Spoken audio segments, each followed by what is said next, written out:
first steps that I actually enjoyed reading because it spoke about the personality of a teacher. How does a teacher go into the classroom? And how do they remedy?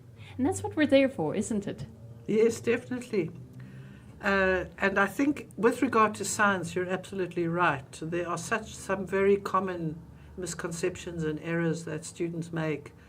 And I'm sure most of the teachers out there are aware of them, and they don't even know that they're experts on those mistakes.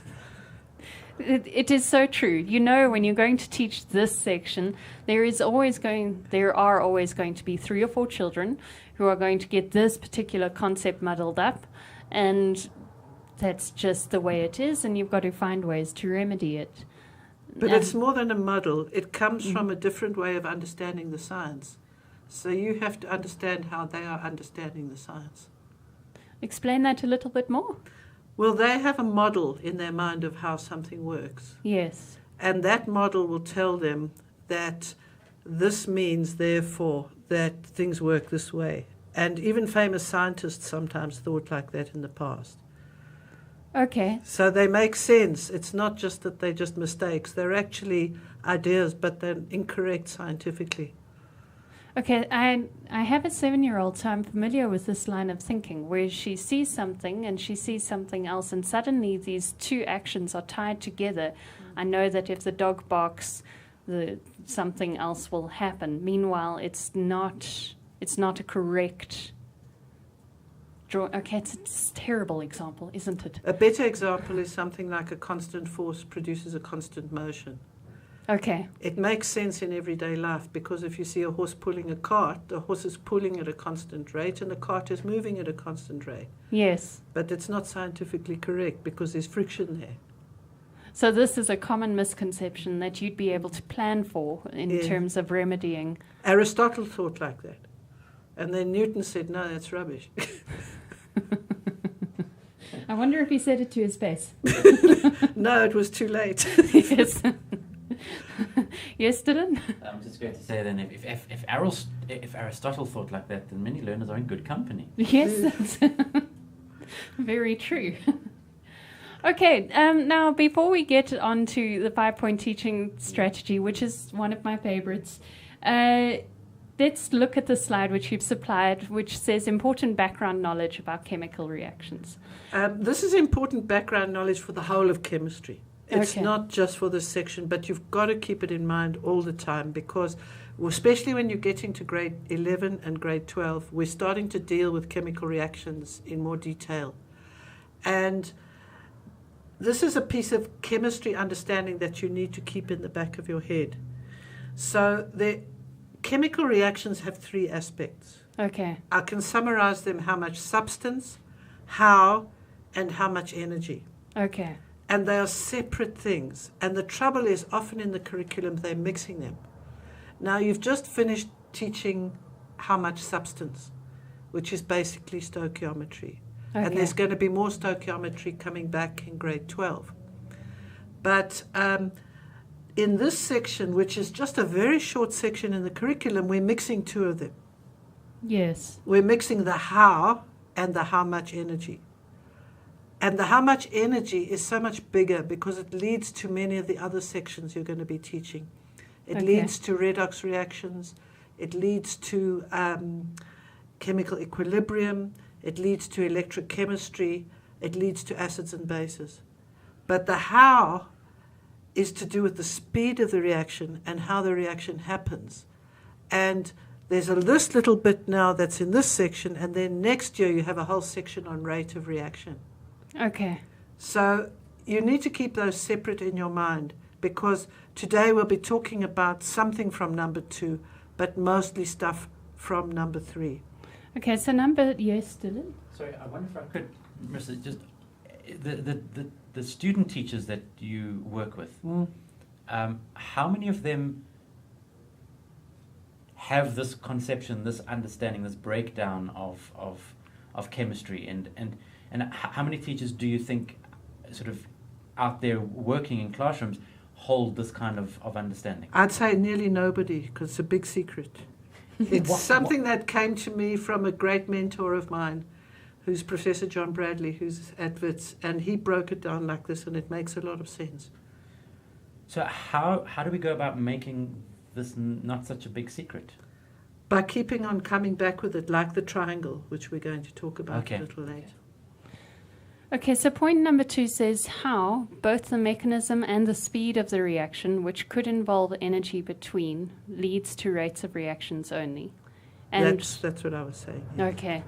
And point number 3, how much energy refers only to before and after, leads to chemical equilibrium, redox, electrochemistry, acids and bases. So point number 3 goes on to more than point number 2, but they are both spoken about in the section. And you're saying teachers get it muddled up. In fact, in chemical equilibrium, again, it gets a bit muddled up because the rates come in there a little bit as well. Okay. Okay, so we'll keep this in the back of our mind as we go to the 5-point teaching strategy. And you've already said that we're going to be talking about the Johnstons Triangle, and I see that already because it says macro and submicro. So let's just revise quickly what the Johnstons Triangle is. Obviously, it's a triangle. It's all of what chemistry is about. Chemistry is about taking things from the everyday world, things we can see with our naked eye, and interpreting them in terms of what's happening at the particulate or the atomic level.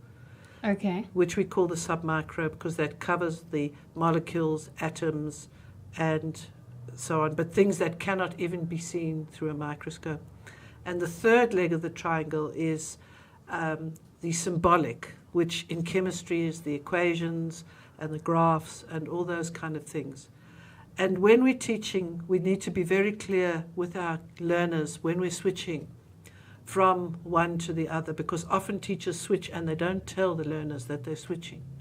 Okay, so if we're talking about boiling water, for example, we would talk about turning on the kettle and the water's getting hotter, and that would be the macro that we're talking about, what we can see. Then you spoke about taking it to a level where it's not visible to the naked eye, but we're still explaining the process. Am I correct? That's right. So if you could have magic glasses that allowed you to go right inside the water and see the actual water molecules moving, that would be the submicro. Okay. And so the H2O would be the symbolic. Okay. So when we're talking, we should always say, okay, now we're looking at the macro, we're looking at the big picture. Let's zoom in and look at the submicro now, a completely different leg of the triangle. And now that we've spoken about what's happening in our zoomed-in world, let's go represent it symbolically. Well, what does it tell us? How does it help us understand better what is happening at the macro level? Okay, so you can go the other way as well. Yes. Okay. The whole idea is to try and find out what the molecules are doing that makes the big liquid do what it does. Okay. I quite like that. It throws things on its head a bit for me in terms of cause and effect. Yes.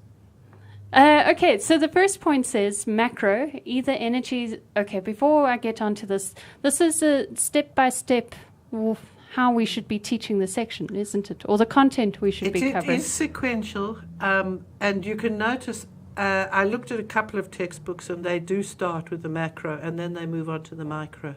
So this section starts off with looking at whether energy is absorbed or given out, and then goes on to what it is happening at the particulate level or the atom molecule level that makes heat get given out or taken in a reaction.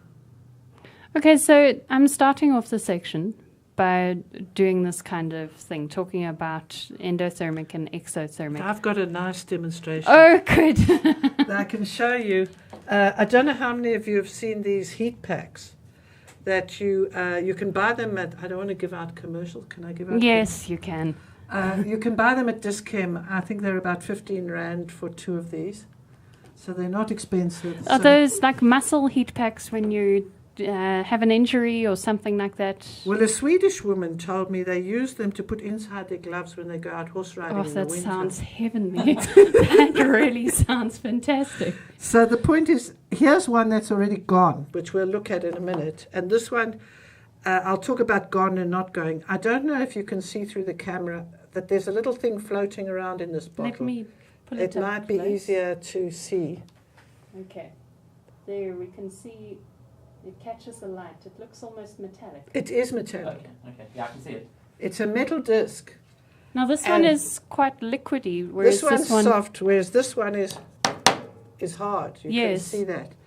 Now, I brought a thermometer with. which is rolled over here. Yes, just a little teaching tip. Thermometers are round, and if kids leave them on the bench, they roll and they crash onto the floor. Are they still filled with mercury? This one's actually got alcohol, but yes, Okay. fundamentally they are. So one thing is maybe to keep it in its cover so it doesn't roll. And most of the covers are now hexagonal, Okay. so that they don't.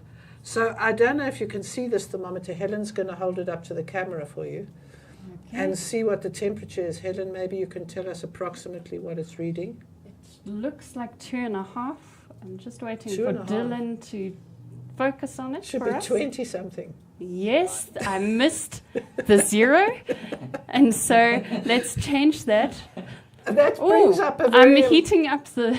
it brings up a very important point. Yes. And that is knowing what the temperature can't be, as well as knowing what the temperature can be. Okay, stick it in front of you. I know In we're my heading for a defense- cold snap, but That's good. I was only reading the one side in my Yeah. defense. So, it looks to me from where I am that it's almost 30 now. that's Yes. because Helen had her hands on the Helen- dial. Yes. Okay, You know, Mm. human temperature is about 37. 37. Yeah, Yes. I've been clever So today. we're going to put this onto the heat pack, and it should Okay. be the same as room temperature So because here is the heat pack, Okay, and I'm putting it.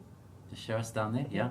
Okay, so Okay. you're touching the bulb to the heat pack. Yeah, I'm trying Alright. not to touch it with my hands. Okay. Now, Marissa, what must I do now next? she's going to give me back the heat pack. And what Yes. I'm going to do is, this is like a little disc. I'm going to flick the disc the other way, Okay. just like that. Boom.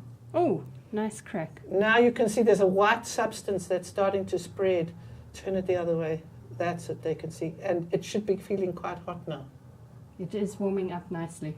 Okay, So So now- I'm going to. Oh, hold Quite a the bit. bulb against it again. Well, Helen managed to hold it that long. can you see past my fingers? Oh yes, yeah. We can see the temperature rising. It's just gone 30, 31. Just hold it a little bit more directly up and down. That's perfect. Oh yeah, it's 33 now. And it's not even properly surrounded by the heat pack. It's 34. only just touching it. Mm. Yeah. And I'm not touching the bulb with my. No, we can see body, all so it's 4 fingers definitely- and opposable thumb. It's at 36 now. Yeah, and it's rising quite quickly. It's about a degree every 10 or so seconds. You know, at 15 rand a pack, this might be affordable to do as a group work activity. Yes, you could buy 10 of them. How would you introduce this? Well, I do it with my class. I do it with a hall full of students in a lecture theatre, and I pass them around and I let them pass it around and feel the pack. I don't use a thermometer. We're just using it now to convince you that it is actually getting hot. Hotter. But we just pass them around and let the students feel it. It has reached 40 degrees. I'm going to Which hand is it back warmer. to you. Oh! But it's very nice. Also nice if you've got sore muscles. The other thing is to watch the kids don't take them away, because 2 of my students did disappear with a couple of them. Oh, no. But you can see now the problem, the next thing you can ask the class is when you've finished with this, is, so now it goes all hard like I showed you this one. What can we now do to get it back? Now if they can think a little bit, what are they going to say? The heat has come out of this, given out heat. Put it in the fridge. Yeah, that would be That my That would be pulling out more heat. Because if I put this in the fridge, it's going to lose more heat. It's got to get heat back into it.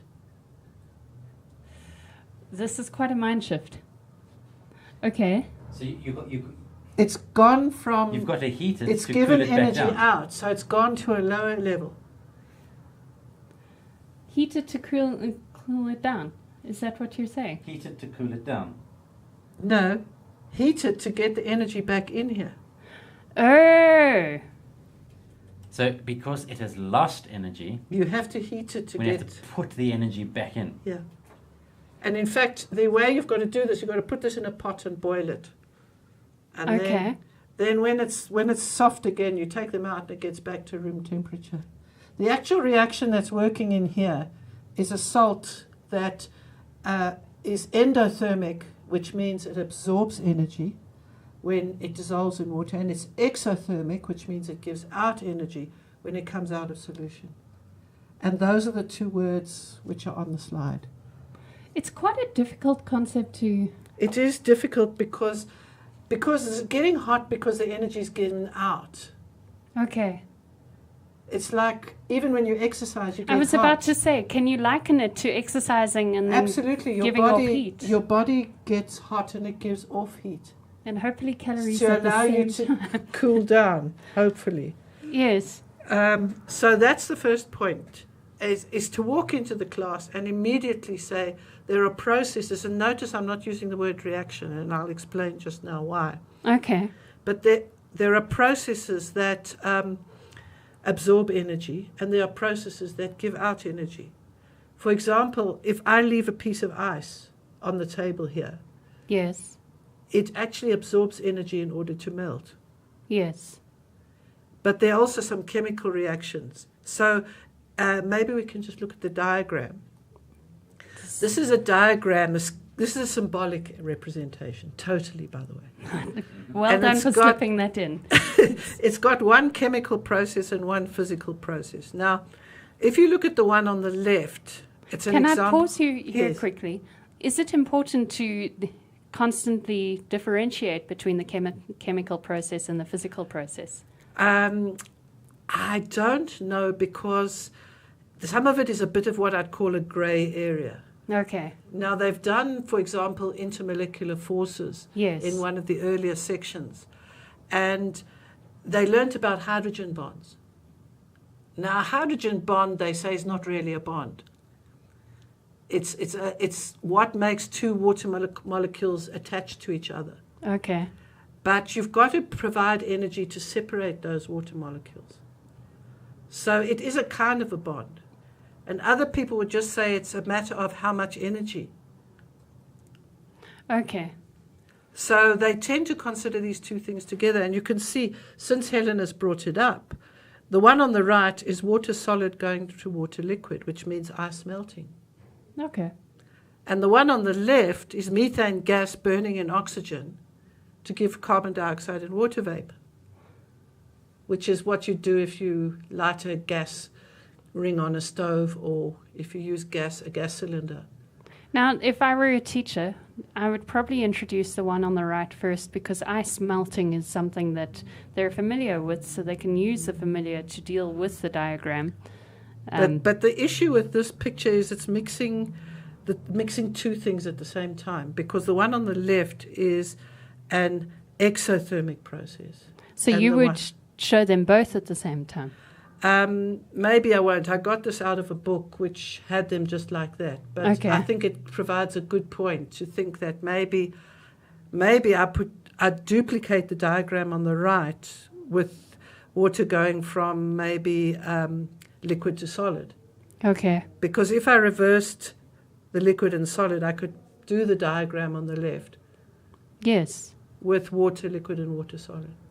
But I wanted to give you guys an example of a chemical and a physical. Yes. And I wanted to show the exothermic and endothermic at Yes. the same time. But from a teaching point of view, you might want to think about that. But Okay. I must say that at the textbooks I looked at, they didn't really differentiate, which I find problematic. Okay, they didn't differentiate between the endothermic and the exothermic? No, between or? the physical change and the chemical Okay, change. okay. I'm with you again. But from an energy point of view, one can consider them together.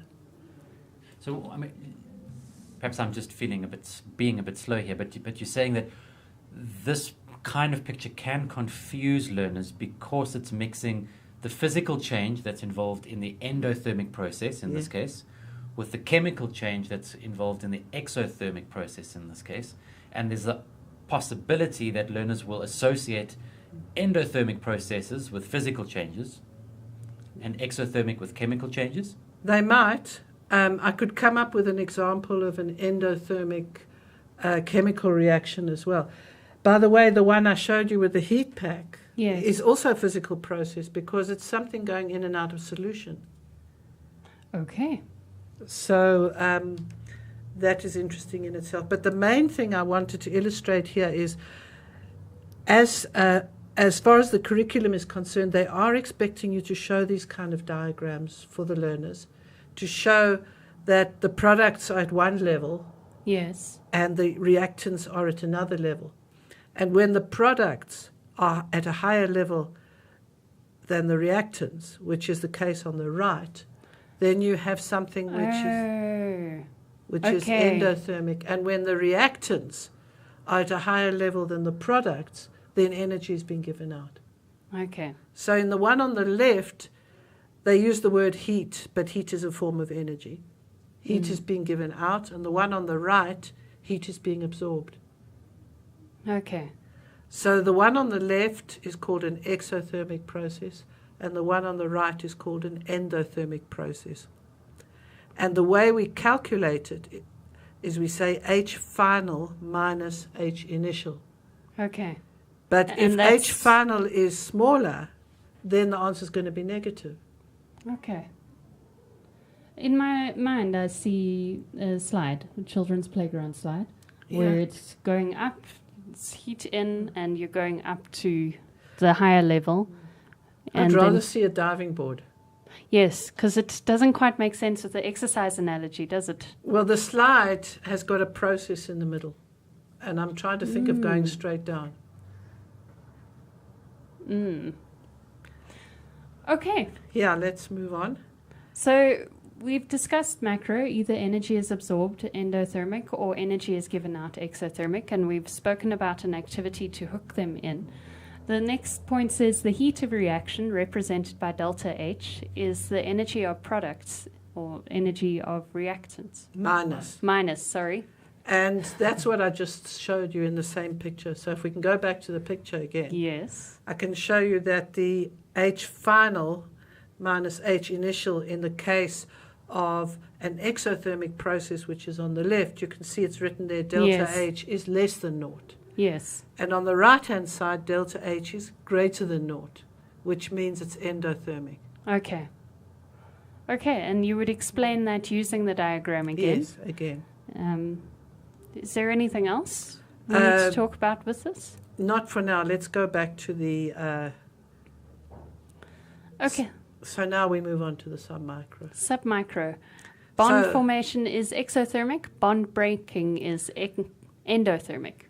Now this one is now going down to why is it that some reactions are exothermic and some reactions, and it's all because whenever we have a chemical reaction or a physical process, when we have to separate two atoms from each other, move them apart from each other, we need to provide energy.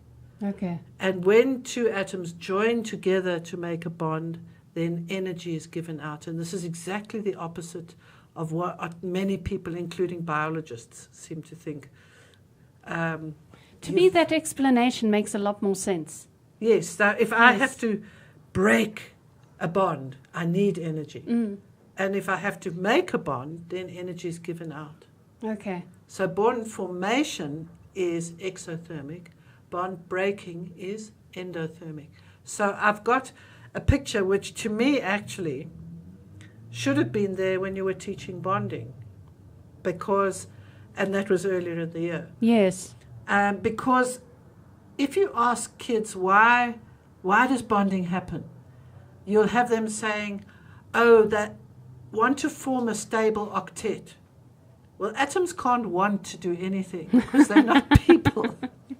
But the point is that when something is bonded, it is more stable, i.e. it is at a lower energy than when it is unbonded. Yes. That's why bonding would happen. If it wasn't going to be stable, then bonding wasn't going to happen. So I would like to work from the right-hand side of that diagram to the left. Okay. Now, if you look at the axis, the horizontal axis is the distance between the atoms. So where you've got 0, that's when the atoms would be absolutely touching each other, which would be impossible because we're measuring from the center of the atom. Okay. And as we move to the right, you can see they're getting further and further apart. Okay. But what happens is you can see as I bring those 2 blue dots on the right-hand side where it says number 1. Yes. So if I press the button, that's it. Ah, So magic. you've got number 1. Yes. You can see that the atoms are far apart and the energy is close to 0. Yes. But notice it's going to start going negative, which means that they are attracted to each other, which means I have to do work to get them apart. So if we click again, you can see what's starting to happen now is the potential energy is dropping. And that's because the proton from the one atom will attract the electron from the other atom. They're Okay. close enough and now together for that to happen. And then we click again, we get to the ideal situation, which is where a bond has been formed. And you'll see if you go further to the left, you click again, they're getting so close together now that the nuclei of the 2 atoms are repelling each other. So the energy rises very, very swiftly at that point. Okay. But if we go back to that ideal position now, you can see that that's the lowest point on the graph. So that's point 3. That's number 3. Number 3. And the yellow lines there show you the amount of energy, which we call the bond energy. Okay. And that's the amount of energy that we need in order to break the bond. In other words, to smash those 2 atoms apart, if you like. Okay. So I have to provide energy, which is endothermic. But that process that I just took you through, where we're going from a high energy to a low energy, that would have been exothermic. So you're saying that this sort of thing should have been touched on in the intermolecular, In the bonding section. in the bonding section. This is what bonding is. Okay. And this is a more advanced story of what bonding is compared to what was taught in the section on bonding. So one has to realize when one gets to this point that one is actually teaching bonding again. Where would we find a diagram like this? There's one in the Everyday Science. It Okay. doesn't have numbers on it like this, but that same picture is there. And of course, then people can watch this to find out which order it should go in. But the nice thing about this is you see that minus 432. Yes, I do. That's exactly the energy we need to break a hydrogen bond. And therefore we call it the bond energy for hydrogen. And for each bond there is a specific energy which is known and measured. Yes. So I can predict what the enthalpy change for a reaction can be by adding up all the bonds that have to be broken and subtracting all the bonds that have to be made. I need to ask a stupid question here. Yeah. Are these energies made available on a list for the students to work through? Is this something I that don't they need think to at the use? school level they're given calculations to do. Okay. So we're working just at their level of ideas here. Okay. But Which the is idea- just as important.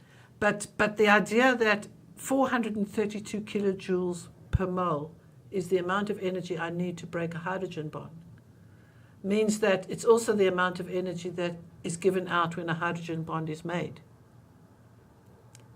So if we think about H2 plus O2 gives H2O, I first have to break the hydrogen bond and the oxygen bond, and then I have to make 2 OH bonds. This And is thus- making sense to me now. It's all known. The importance of Yeah. that minus 432. Yes, Dylan. Just a quick question. Would you suggest even just a couple of examples, doing numerical examples to reinforce the And a concepts? model, And- showing a model of an HH and an OO and an H2O, showing how we have to break it, and then putting it together on the other side. So even though learners may never be examined on doing those kinds of calculations, they're still pretty useful in explaining the concepts. That's right. Yeah. Yeah. Okay. It's interesting that you say actually showing them breaking it apart, because I don't think many teachers do that. They say, okay, well, let's Well, you can just... see I need effort to break Yes. it apart. And it makes more sense when you Yes. do that, to actually show them how it's done. So if we go back now to the We were on point number 3. Bond formation is exothermic. Bond breaking is endothermic. And I've mentioned point number 4 now, is Yes. that reactions are exo-endothermic because of the sum of the energies of the bonds broken and formed. Okay. But the last point is completely different. All chemical reactions, both exothermic and endothermic, need activation energy to start them. You remember I said we're mixing 2 things here to do with Yes. chemical reactions. The physical and the... No, the how and the how much energy. Okay, I'm back with you. The how and the how much energy. That background knowledge that I started with. Now, I've drawn 2 very ugly drawings on the board here, Okay. which you can see. Now, if you remember the graph with the scheme that I showed you on the slide, we had these 2 levels. Yes.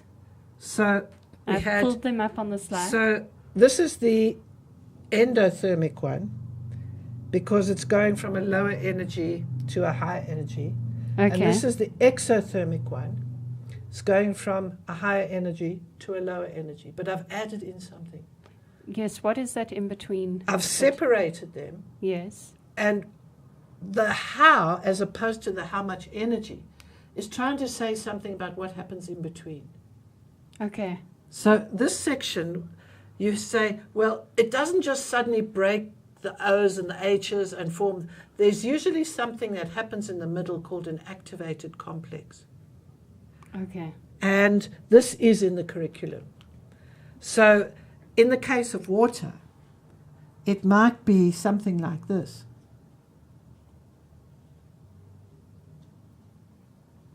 What are these diagrams called again?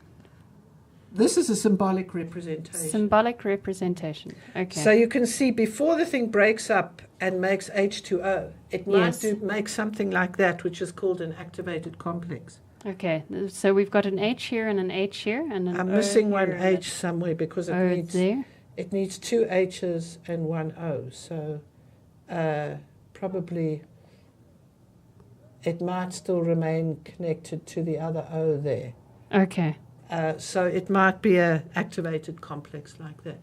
Okay. But this is theory, because it's just what happens in a scientist's mind to try and explain what's happening. But scientists have managed to trap some of these intermediates and prove that, in fact, certain reactions happen in a certain way. Okay.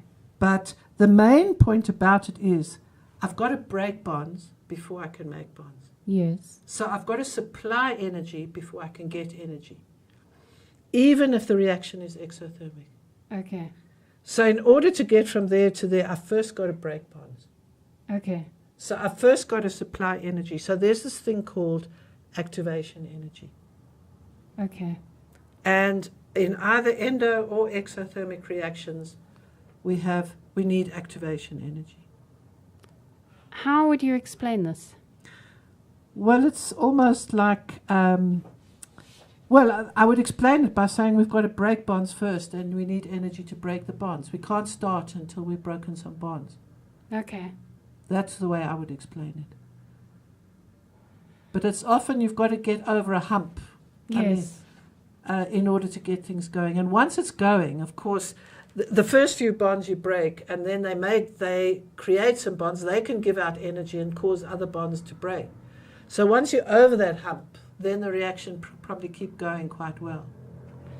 Could you liken it to change in real life and say, it's many of us don't want to change, so we need a good push factor in order for us to change something in our lives, and that push factor would be the activation energy. Yeah, it might be like a warm-up before a race. To get the muscles going? Yeah, even your car maybe needs to warm up. Okay. But the interesting thing is to realize that even with an exothermic reaction, there is also energy you have to supply in order to get the reaction going. How do they use these diagrams in terms of assessments? Do they need to draw them or interpret them? Or They might ask learners to suggest an activated complex at the top. They might need them to explain. They might need them to give an example. So if I give an example, for example, of iron and sulfur, which I know isn't that popular these days, but when I was at school, it was the favorite example of a chemical reaction. Why do you think it's not so popular? Because one of the things the teachers used to do to make you convinced that you'd made a new substance is put it in acid, which gave off hydrogen sulfide, which is a poisonous gas. Yes, I can see why it became unpopular. But It's your spirit. the interesting thing about it, and also the test tube has to be thrown away after this reaction. But you mix the iron and sulfur together in this test tube. And after a while, when you've got it on the Bunsen burner, it starts to glow. Okay. And so we've heated it, but the fact that it's glowing shows that now it's giving off its own energy. So it's actually an exothermic reaction, but in order to make it happen in the first place, I have to heat it first. I like the fact that it glows. You'd be safe doing it from a YouTube clip, watching it happen. Yeah, you can do it in class, but I think there's nasty stuff that even comes off when you're heating. You know, in my day, they weren't that worried about people's safeties. It might be worthwhile looking at YouTube to find examples like that. Or I do have some YouTube clips Fantastic. that I've found that we can put out there afterwards. Great, yes. Okay, I think we're finished going through the 5-point teaching strategy. Yeah. Is there anything else we need to know about teaching this in terms of how would you conclude this section? Well, I think by kind of, once you've gone through everything, showing them what the 3 aspects are. The 3 aspects being the macro, The macro, yes. the submicro, and then the fact that the last bit deals with rather how reactions happen rather than how much energy. Okay. That's the bit about the activation. How reactions happen rather than how much energy. You see, the how much energy is just like a before and after thing, Yes. whereas the activation energy is about what happens in between. Okay. Okay, the 3 pressure points. The first one says the idea that bond breaking is exothermic and bond formation is endothermic is difficult. Perhaps a simple situation like melting ice is a good one because intermolecular bonds are broken and heat is needed.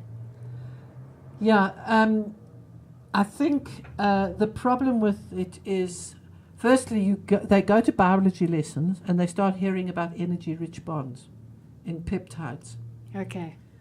So if they're doing biology, and the biologists also seem to think that bond breaking gives off energy. So they've got some weird idea that if I break a bond, I'm going to get energy.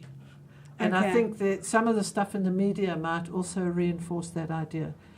But really in the biology example, what's happening is that there's a reaction that's an exothermic reaction, which also involves the breaking of a peptide bond ultimately. Maybe it would be worthwhile exploring that in class, showing them why it's an exothermic, especially if you've got students who are doing life Well, what I sciences did once was we had a discussion with the biology people and we came up with a joint worksheet. So that might be one thing you That's a want to do fantastic idea. with your biology teacher so that you can solve this argument. But I hope your biology teacher doesn't believe that bond breaking is exothermic and endothermic. Yes, Of course Dylan. not. Of course not. We'd never believe that. Because I've met some biology teachers who believe that. That's terrible. So, Dylan, have you taught some biology in the past? And? No, I never believed that. Okay, Of good. course not. Okay, so everybody knows that ice melts and absorbs heat. Yes. But remember that ice doesn't change its temperature while it's melting. I found that fascinating. I read it somewhere recently. Well, just like water doesn't change its temperature while it's boiling. Yes, it blows You can my mind. make the plate as hot as you like, and you can waste electricity. Your cabbage won't cook faster if you boil the water faster because it doesn't get any hotter. Okay, so I thought of it in terms of margaritas, and I thought that's great. While the ice is busy melting, the drink still stays the same temperature. It gets more dilute though. Yes, it does get more dilute, but it's still cool by the pool. I'm looking forward to summer. Okay, the second, maybe we can move to that graph that we had of the ice melting, and I can show you what I mean. This one up here. Sorry, let's get through that. Over here. No, there's another one. I don't know if it's still there. This That's one. That's Yes. the one. Okay. This actually is in the book under intermolecular forces. And it's in the Everything Science book. Under intermolecular forces. But, Okay. I mean, the last time anything about heat was done in the curriculum really is in about grade 9. So you've really got to, that's why I wrote pre-knowledge, because they should know this, but they're not going to. So it's something you might have to recap, and maybe you did recap it a little bit when you were teaching intermolecular forces, because the reason they put this graph in the book is they want to show you that water is special. Is water the only thing that does this? No, water's not special to do with this, because if you see there's steady heating over steady time, where there's melting and boiling, the temperature doesn't go up. Does anyone know why? Yes. Yes. Because the energy is being used to separate the molecules. Okay. That really brings it all in really nicely. If you go back to the gas laws, you'll know that temperature is about how fast molecules are vibrating. Yes. The average kinetic energy. But there's another aspect of heat in a substance, and that's the separation of the molecules, which is the potential energy. So while the water's boiling and it's bubbling everywhere, it's not getting any hotter because all of the energy is going into creating the gas. That's right, into separating the molecules. Okay, and while the ice is melting, same thing. So maybe we should move back to the pressure points. Yes. The other thing we mentioned earlier, is this problem of the mixture of chemical processes and physical processes. So point 2 says a mixture of chemical reactions and physical processes are used in this section, and this needs to be made explicit. Now, I mean, for example, scientists have a big argument about whether dissolving salt in water is a chemical or a physical change. Now, when you did bonding, you learned that sodium chloride was a crystal with ionic bonding. Yes. Now, when you take that crystal and you dissolve it in water, you break the ionic bonds. Yes. But you separate them into ions, not back into sodium and chlorine. Okay, so what's your stance on this?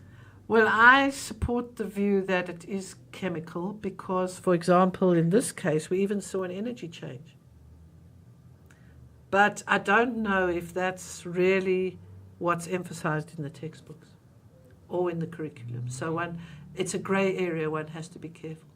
Now, textbooks are interesting things because you trust a textbook. It's on paper, so it must be right. But there are often misconceptions you come across that are within the words that the author hasn't. Or they're slippery because they're having to teach the material at a lower level. They don't want to go too complicated. So in their oversimplification, sometimes they lose some of the finer points, and they're things children can ask questions about. Yes. And I mean, certainly this chapter contains things like melting ice, which nobody will dispute is a physical change. Yes. But we've been talking about heat changes. So it might be worth pointing out to the learners that this applies both to physical and chemical changes. I know you've included a section from a textbook. Do you want to look at it now or in a little while's time? Oh yes, let's have a look at that now. Okay, this says an example of an let's try this again. Example of an example from a textbook. Thank you. Mixing chemical and physical processes. For each of the following descriptions, say whether the process is endothermic or exothermic and give a reason for your answer. And then we've got 6 reasons there, or 6 examples. And this is taken from Everyday Science. And you can see that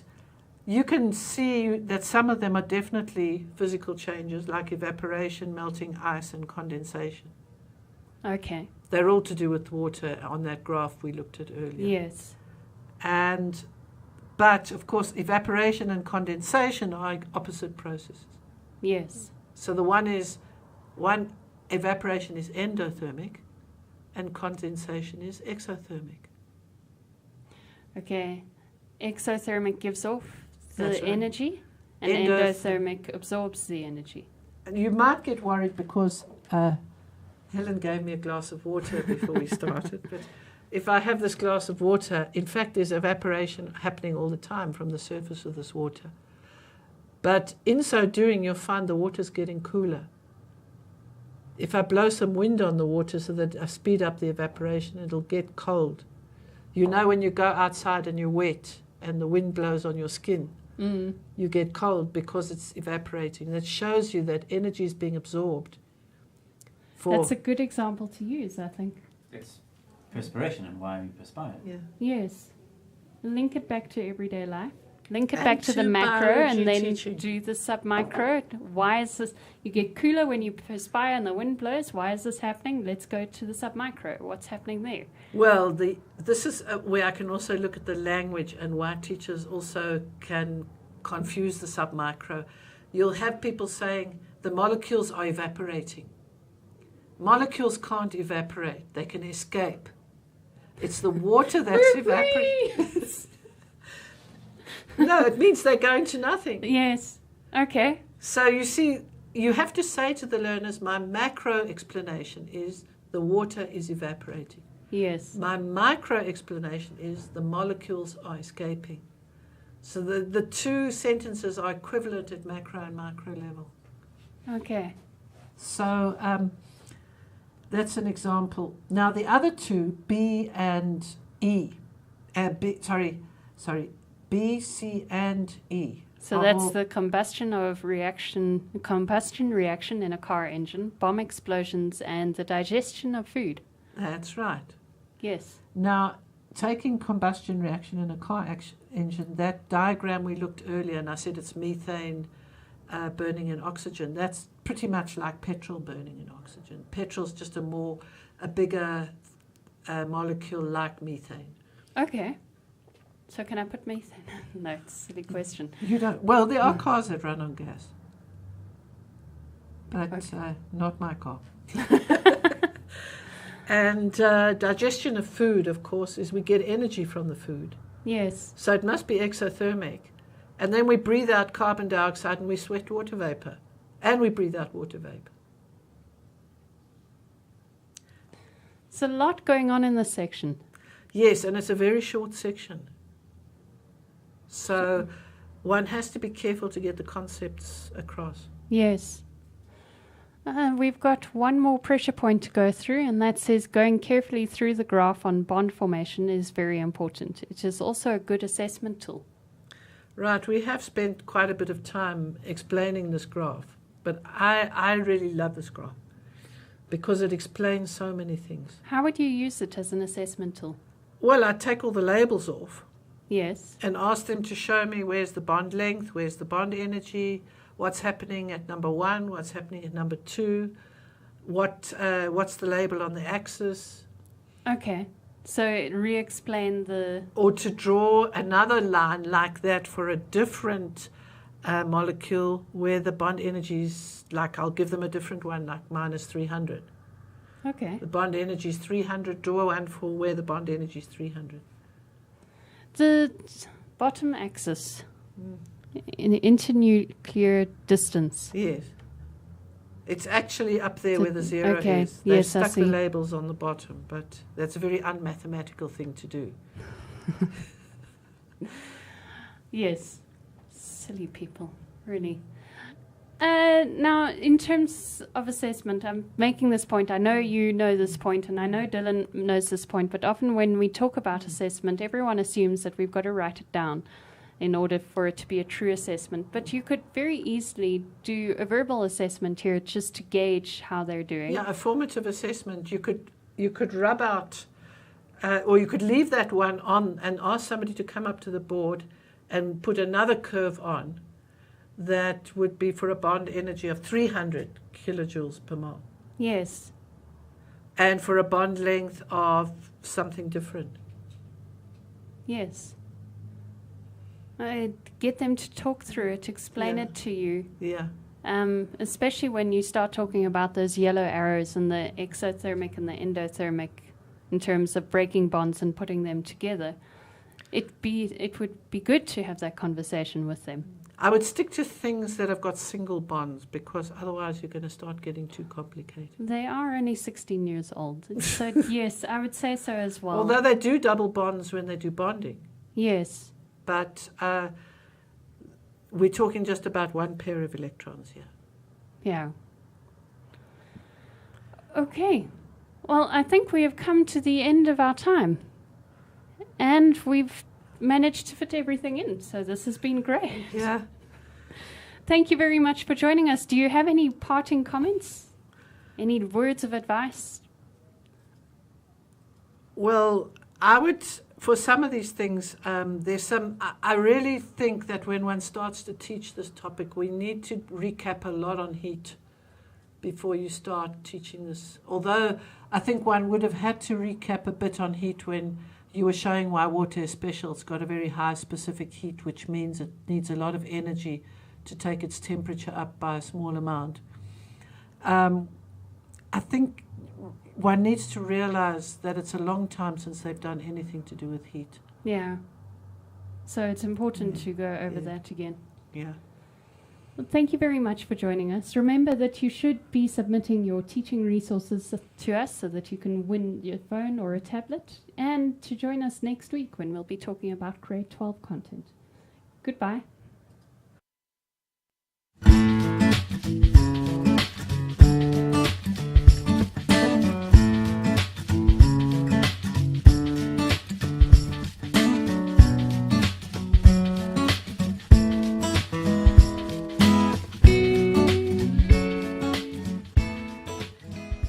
Created using Powtoon.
Created using Powtoon.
Created using Powtoon.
Created using Powtoon.